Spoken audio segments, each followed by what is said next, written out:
नमस्कार दोस्तों, एक बार फिर से स्वागत है आप सभी का मेरे YouTube चैनल पर। मेरी आज की कहानी का शीर्षक है चालाक बंदर। किसी नदी के किनारे एक बहुत बड़ा पेड़ था। उस पर एक बंदर रहता था। उस पेड़ पर बड़े मीठे मीठे फल लगते थे। बंदर उन फलों को भरपेट खाता और मौज उड़ाता। वो अकेले ही मज़े में दिन गुजार रहा था। एक दिन एक मगरमच्छ उस नदी में से पेड़ के नीचे आया। बंदर के पूछने पर मगरमच्छ ने बताया कि वह वहाँ खाने की तलाश में आया है। इस पर बंदर ने पेड़ से तोड़कर बहुत से मीठे फल मगरमच्छ को खाने के लिए दिए। इस तरह बंदर और मगरमच्छ में आपस में दोस्ती हो गई। अब मगरमच्छ हर रोज़ वहाँ आता और दोनों मिलकर खूब फल खाते।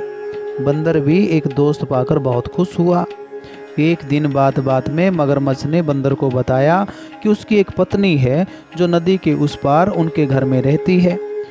तब बंदर ने उस दिन बहुत सारे मीठे फल तोड़ करके मगरमच्छ की पत्नी के लिए दे दिए। इस तरह मगरमच्छ रोज जी भर करके फल खाता और अपनी पत्नी के लिए साथ ले जाता था। मगरमच्छ की पत्नी को फल खाना तो अच्छा लगता था, पर पति का देर से घर लौटना पसंद नहीं था। एक दिन मगरमच्छ की पत्नी ने मगरमच्छ से कहा कि अगर वह बंदर रोज रोज इतने मीठे फल खाता है तो उसका कलेजा कितना मीठा होगा। मैं उसका कलेजा खाना चाहती हूँ। मगरमच्छ ने उसे बहुत समझाया कि वह मेरा सच्चा मित्र है और मुझे मीठे मीठे फल खाने को देता है और तुम्हारे लिए भी मीठे फल तोड़ करके वह देता है। उसके साथ इस प्रकार का व्यवहार करना ठीक नहीं है। लेकिन मगरमच्छ की पत्नी नहीं मानी और अंत में मगरमच्छ को मना लिया कि वो उसे दावत के बहाने यहाँ ले आए, फिर मैं उसका कलेजा खा लूँगी। मगरमच्छ ने बंदर को बताया कि उसके घर पर दावत है और दावत के बहाने बंदर को अपनी पीठ पर बैठाकर अपने घर लाने लगा। नदी के बीच में उसने बंदर को अपनी पत्नी की कलेजे वाली बात बता दी।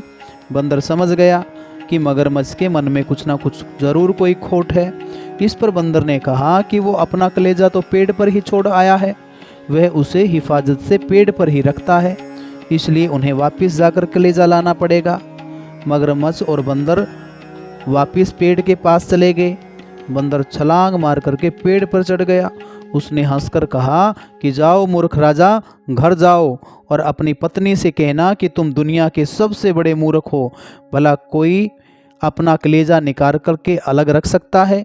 बंदर की इस समझदारी से हमें पता चलता है कि मुसीबत के वक्त हमें कभी धैर्य नहीं खोना चाहिए और धैर्य से काम लेना चाहिए। उम्मीद करता हूँ कि आपको मेरी ये कहानी अच्छी लगी होगी। अगर आपको मेरी ये कहानी अच्छी लगी हो तो इस कहानी को लाइक करना, शेयर करना और मेरे चैनल को सब्सक्राइब करना। Thank you.